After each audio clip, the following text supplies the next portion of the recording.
Ouvrez grand les yeux. Aujourd'hui, on ne va pas se mentir. Ce que je vais vous révéler, ce sont des vérités que vous n'entendez jamais dans les médias traditionnels. Des faits que les politiques s'efforcent de cacher derrière des discours complexes et des chiffres incompréhensibles, histoire de vous perdre et de vous faire baisser les bras. Mon mission, c'est de vous donner les clés, avec un langage simple, direct, pour que vous compreniez enfin ce qui se passe vraiment derrière les coulisses de notre économie. Parce que oui, la situation est critique, extrêmement critique, et elle nous concerne tous directement dans notre quotidien et nos finances. Alors, si vous voulez percer le mystère et comprendre pourquoi votre argent est menacé, restez avec moi, ça commence maintenant. Commençons par les faits. Des faits bruts qui devraient nous interpeller. La dette publique de la France a atteint un nouveau record historique. Nous parlons désormais de plus de 3200 milliards d'euros. C'est un montant colossal. Cela représente plus de 110% de notre produit intérieur brut. Pendant des décennies, on nous a rassurés. Ça va, c'est gérable, la croissance va tout arranger. Mais regardons les chiffres et comparons-nous. Alors que d'autres pays européens ont stabilisé, voire légèrement réduit leur endettement post-crise, la France, elle, continue de s'enfoncer. Nous sommes devenus un cas à part. Un pays qui semble incapable de freiner cette spirale. Cette dette, il faut pas se mentir, c'est un fardeau. C'est une hypothèque sur notre avenir, sur l'avenir de nos enfants. Chaque euro dépensé aujourd'hui, c'est un euro que nous ou les générations futures devront rembourser avec les intérêts. Alors, comment est-ce que l'État gère-t-elle cette dette colossale? On nous dit souvent que chaque Français naît, vous savez, avec 43 000 euros de dette. C'est en réalité une simplification excessive. En réalité, l'État, comme une entreprise, émet des obligations, des sortes de reconnaissance de dette auprès d'investisseurs, donc des banques, des fonds de pension, des assureurs. Ils ne remboursent pas le capital tous les mois, mais seulement les intérêts. Et à échéance, ce qu'ils font, c'est qu'ils réempruntent pour rembourser l'ancienne dette. C'est ce qu'on appelle rouler la dette. Et pendant longtemps, ce système a semblé fonctionner. Les taux d'intérêt étaient bas, parfois même proches de zéro. En 2020, par exemple, la France empruntait à 0,2% sur 10 ans. Le coût de la dette avait même baissé, passant de 46 milliards d'euros en 2011 à 24 milliards en 2020. C'était une période où l'argent était presque gratuit. Mais ça, c'est fini. Depuis 2021, les taux remontent. Aujourd'hui, la France emprunte autour de 3%. C'est plus que l'Allemagne ou le Portugal parce que les investisseurs, c'est-à-dire ceux qui nous prêtent de l'argent, commencent à douter de notre sérieux. Ils s'interrogent donc sur nos incertitudes politiques, économiques et budgétaires. Et cette hausse des taux, c'est une spirale infernale. Plus les taux montent, plus le coût de la dette augmente. Et donc, plus il est difficile de rembourser et plus les marchés s'inquiètent. Du coup, pour éviter la panique des marchés, nos dirigeants jouent la comédie de la rigueur budgétaire. Ils surjouent le rôle. Et dans ce théâtre, les agents de notation, ces entités privées américaines qui contrôlent 93% du marché,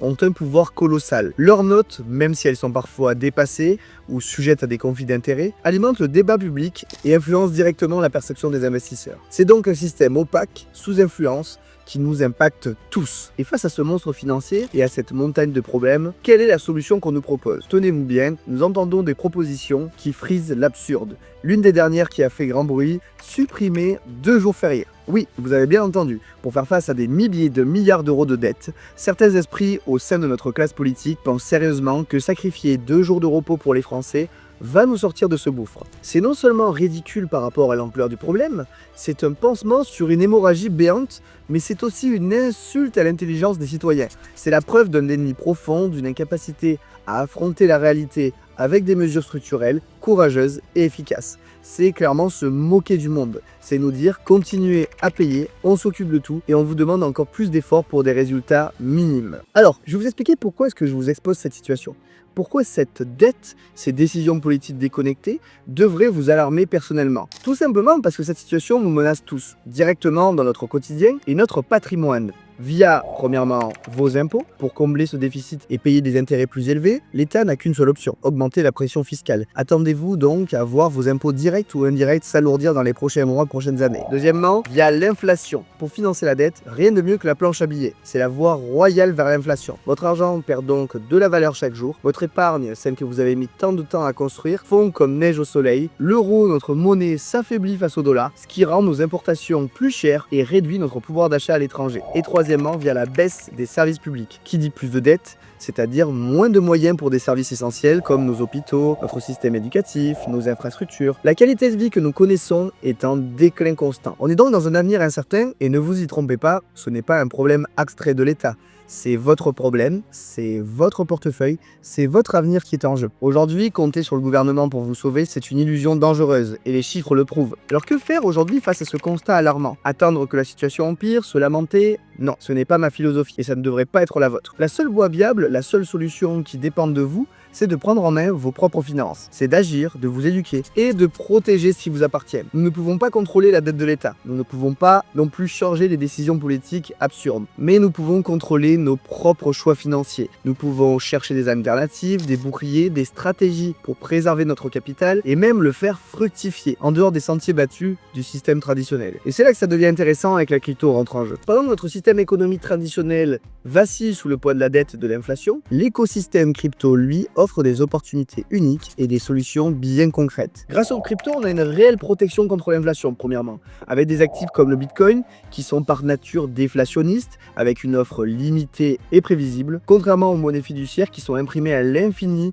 pour financer les déficits. C'est un actif moderne, une valeur sûre dans un monde incertain. Deuxièmement, pourquoi est-ce que la crypto est une solution concrète? Grâce à son système de décentralisation et d'autonomie. La crypto offre une voie pour vous affranchir d'un système bancaire centralisé et d'un contrôle étatique grandissant sur vos avoirs. Vous reprenez donc le contrôle de votre patrimoine. Troisièmement, aussi un potentiel de croissance relativement intéressant. Dans un environnement où les rendements traditionnels sont mis sous forte pression, la crypto, quant à elle, offre des perspectives de croissance exponentielle pour ceux qui savent l'appréhender. C'est vraiment la possibilité de construire un patrimoine solide, d'acquérir une véritable indépendance financière. Alors oui, bien sûr, c'est pas une solution miracle et cela demande de la connaissance. Mais c'est une porte de sortie crédible et puissante en ce moment. C'est votre chance de ne pas être emporté par la vague de l'endettement et de l'inflation, mais de naviguer vers un avenir plus sûr. La situation est grave, oui, mais elle n'est pas sans issue. Ce n'est pas le moment de rester passif, d'attendre que d'autres décident pour vous. C'est le moment de s'éduquer, d'apprendre et d'agir, de prendre en main vos investissements et vos finances. Ne laissez pas cette dette vous écraser, ne laissez pas des décisions politiques ridicules